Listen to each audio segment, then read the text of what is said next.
Another day, another J First Wife story. Halos isang linggo na nga umuulan dito sa amin at nung isang linggo nga ay pabugso-bugso lang ang ulan. Ngayon naman ay dire-diretso na. Hinihintay ko munang tumila ang ulan bago ako magpatuka para hindi nababasa yung patuka at para hindi rin ako mabasa. Dire-diretso na nga ang ulan ngayon kaya kahit umuulan ay nagumpisa na akong magpatuka ng manok.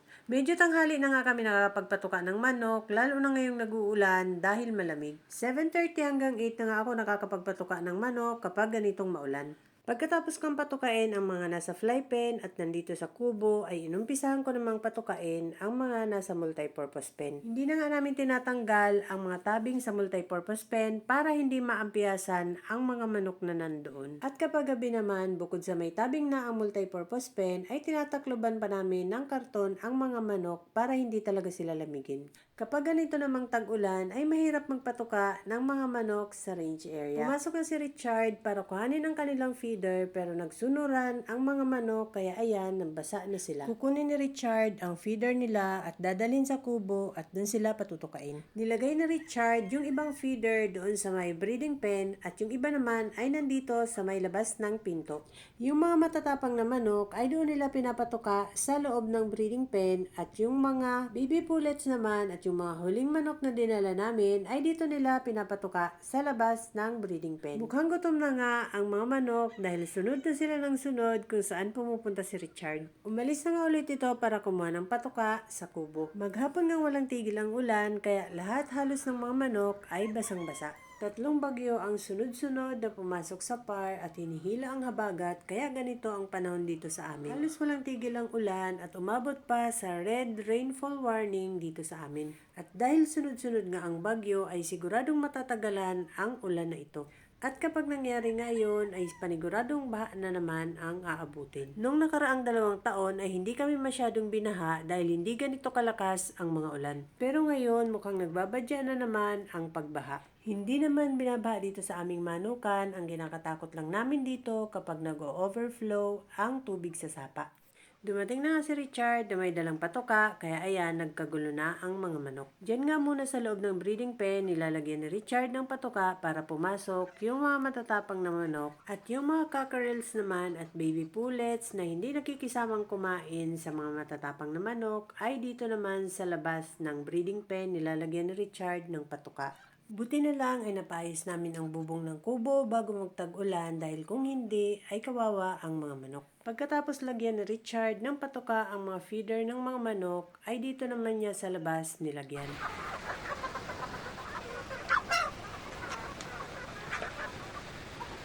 Sobrang lakas nga ng ulan at walang balak tumila kaya malaking bagay talaga kapag ganitong may kubo. Diyan na nga tumatambay ang mga manok kapag nabasa sila at nilalamig na. Nasa malapit sa bubong ang mga ginawa naming hapunan dyan para hindi sila nababasa kahit malakas ang ulan. Paikot naman ang kubo ay nilagyan naming tangkal para double purpose. Meron ng parang dingding at meron na rin kulungan ng mga manok.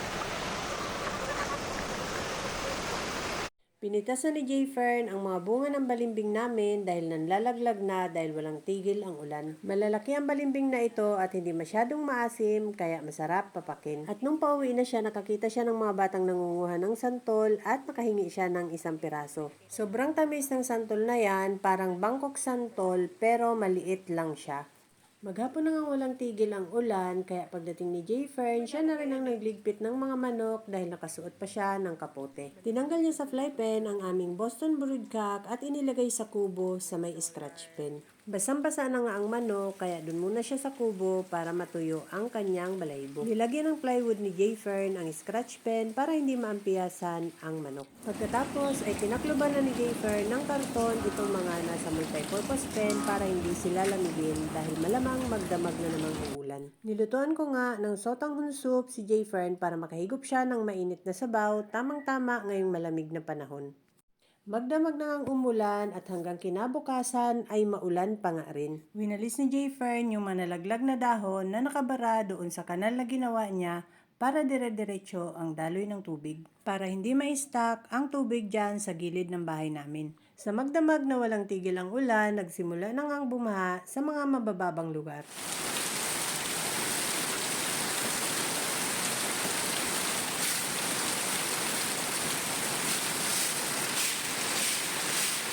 At dahil nakasuot na nga rin ng kapote si Jayfern, siya na rin ang nagpatuka ng mga manok. 8:30 na kami natapos magpatuka.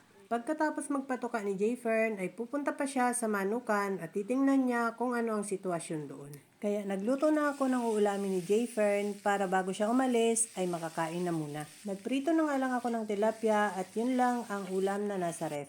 Pagkakain ay umalis na si Jayfern papuntang manukan. Suot pa rin ni Jayfern ang bota at kapote dahil wala pa ring tigil ang ulan. Pagdating niya sa manukan ay umaapaw na ang tubig sa sapa, kaya pinatanggal ni Jayfern ang mga manok na nakatali sa dinadaanan ng tubig at pinalagay muna sa tangkal. Kinagabihan pagdating ni Jayfern ay pinapunta kami ng hipag ko doon sa tindahan niya dahil malapit nang pumasok ang tubig.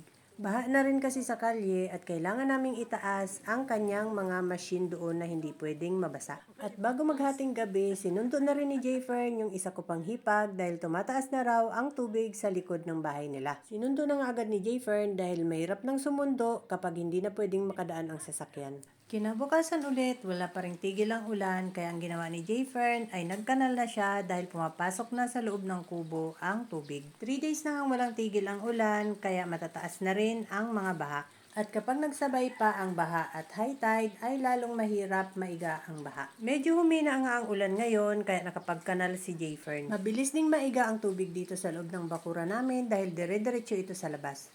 At habang nagkakanal si Jayfern ay hinugasan ko na ang lahat ng painuman ng mga manok para malagyan ko na rin ng painom. Binilisan ko na nga ang paghuhugas ng mga waterer dahil nagsisimula na namang umulan ng malakas. Pagkatapos kong lagyan ng painom ay inilagay ko na sa mga manok dahil si Jayfern ay hindi pa rin tapos magkanal. Nagsisimula na naman nga ulit lumakas ang ulan kaya binilisan na ni Jayfern ang pagkakanal niya. Pagkatapos magkanal ni Jayfern ay sumaglit muna siya sa tindahan ng kapatid niya dahil malaki na daw ang baha doon. Kailangan nang iakyat ang ice cream machine sa mas mataas na patungan dahil pumapasok na ang tubig sa loob. 23 years na akong nakatira dito sa Santa Cruz pero ngayon ko lang naranasan ang ganitong baha. Binabaha naman dati kaya lang dito sa National Highway ay ngayon ko lang naranasang binaha. Barado na yata ang mga kanal kaya pati sa kalye ay bumaha na rin. Sobrang lakas na naman nga ng ulan pero ang tubig na galing dito sa bakura namin ay hindi na pupunta sa loob ng kubo. Ganyan nga din lagi ang ginagawa ko, kinakanalan para hindi pumunta sa kubo ang tubig. Pumasok na nga ang tubig sa tindahan kaya kailangan na naman nilang iangat ang ice cream machine dahil sa palita lang ito nakapatong maaabot na ng tubig baha. Pagkatapos ay dumiretso ulit si Jayfern sa manukan at pagdating niya doon ay umaapaw pa ulit ang sapa. Kaya lahat ng mga manok na nakatali sa cording area na dinadaanan ng tubig na galing sa sapa ay nasa tangkal pa rin hanggang ngayon. Nilalabas lang nila sa tangkal at nilalagay sa scratch pen para patukain.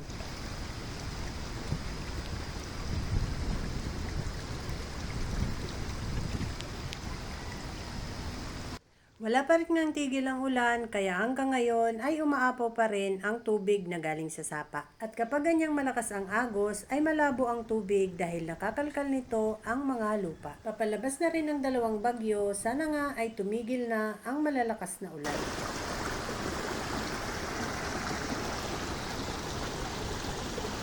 Hindi naman lahat sa cording area ay dinadaanan ng tubig na nag-overflow galing sa sapa. Kaya yung ibang manok namin ay nakatali pa rin sa kanilang mga tipi. Yung mga manok lang na nakatali sa dinadaanan ng agos ng tubig ang ipinalagay sa tangkal ni Jayfern. Itong net sa kabilang cording area ay halos matumba na ang poste dahil na-trap sa net yung mga maliliit na sanga at mga tuyong dahon. Sana nga ay tumigil na ang ulan para maayos na namin ang mga dapat ayusin dyan sa cording area. That's all guys! Thank you so much for watching. Please like, share, and follow for more.